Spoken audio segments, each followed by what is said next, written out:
Hello everyone and welcome to Games, Comics and Crafts. In this video I'll be looking at Void Rivals issue 3 from Image Comics. Okay, so this is the third issue of Void Rivals. First thing I notice is we've got the little EU for the Energon Universe on here. Don't know if that was an issue 2. Funny thing being in the UK is EU means European Union to us. So I thought it just was funny. Anyway, so third issue. We are back on the asteroid starship. We have a little bit of a combat between our heroes and the piggy guy. Actually, I know it's not really piggy. It's kind of alligator, isn't it? Anyway, they dash off. They go to find that this guy's a bounty hunter, and he's got cells on the ship. So as they're moving around, they discover these extra cells in there. Now, I don't know if this is a key lore point because I've not seen it, but it might be something else. Right. So the first cell they open is got a giant scorpion in it. Now, my immediate thought was, oh, Scorpnock. And that's not Scorpnock. It's a grey scorpion thing, but hey, who knows? They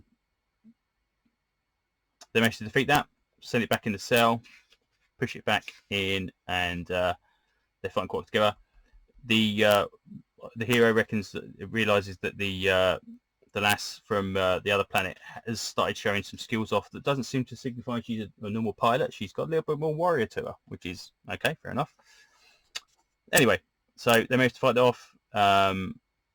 They decide to start looking at other cells and see if they can find anything else. After this one actually talks to them from the inside, so rather than being a monster, something talking inside. And just as Mike predicted, it's a quintesson. Now, I did not know that was coming, so I thought that was quite cool that it was a quintesson. The quintesson basically says, if you can get me off the ship, I will allow you to fly or get on my ship, and I'll take you wherever you need to go. That's fine. Okay, cool. So we see the ship. The ship is the corkscrew ship from the Transformers movie, which is fantastic. Okay, so we love that. That's a good start. Secondly, okay, this is the panel that is the interesting one. Sense of scale. I'm not sure if everybody's to scale, because I know if this bounty hunter guy is supposed to be 20 foot tall like Transformers. I don't know if the quintesson is supposed to be 20 foot tall, or I mean they're obviously taller than these humanoids, but I mean they're only like 10, 15 feet at all. Anyway, so yeah, I don't know if the bounty hunter is the right size, quintesson's the right size. These guys are about 6 feet. That's got to be 10 to 15 feet or so. The only, I mean, I know the quintesson show up in series 3 and 4 of Transformers, which I have very badly not watched a lot of. They show up in the movie. I can only think of one scene where the quintessons actually show up in any scale was when they get crushed by the Dwarf and Grimlock, and that doesn't actually give a sense of scale. So either these guys are big, these guys are small, or everyone's to the right scale. I'm not too sure. The question being is, why this makes actually a point of it. The bounty hunter guy basically says to these two heroes that he doesn't need them. They've not got a bounty on them. There's no point. So he gives them a ship to fly away. So the ship seems to be this thing. Now, the interesting thing about the ship is this is a Nebulon ship. Now, in people that know Transformers will know, Nebulon ships are from the Headmasters and Target Masters series from Transformers. So obviously they are human-sized for definite, because obviously they transform to heads and guns and stuff like that. So that would suggest that they are human-sized. Does that make the scale for the other two characters correct?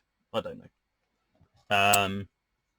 Anyway, they jump into a couple of days worth of travel, have a bit of a chat about what's going on. He tries to basically ask her about her warrior background, and she says, I'm not actually merely a pilot.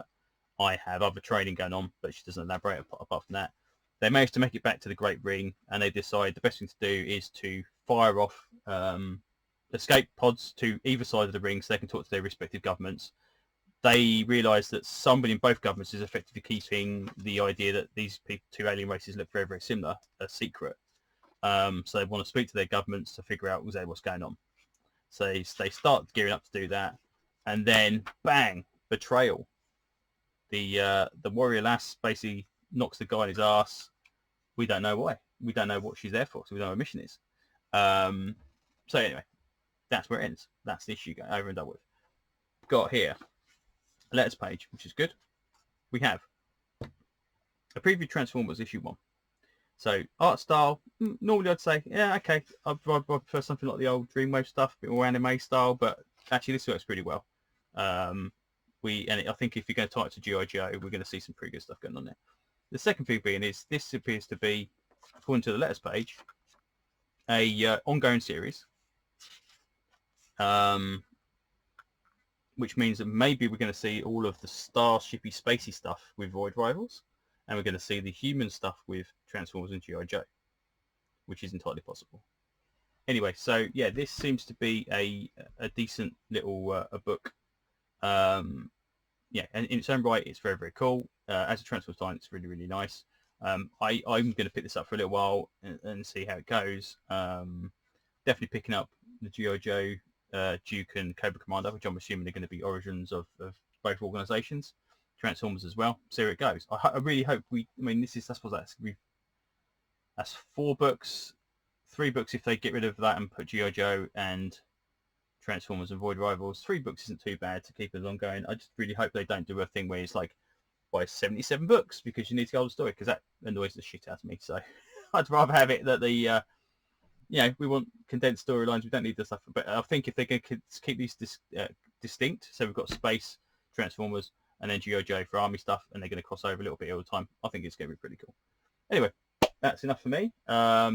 Thanks for listening to this video. Hopefully I will get it cut together without too many coughs in it, and I will talk to you next time. Thanks very much. Bye bye.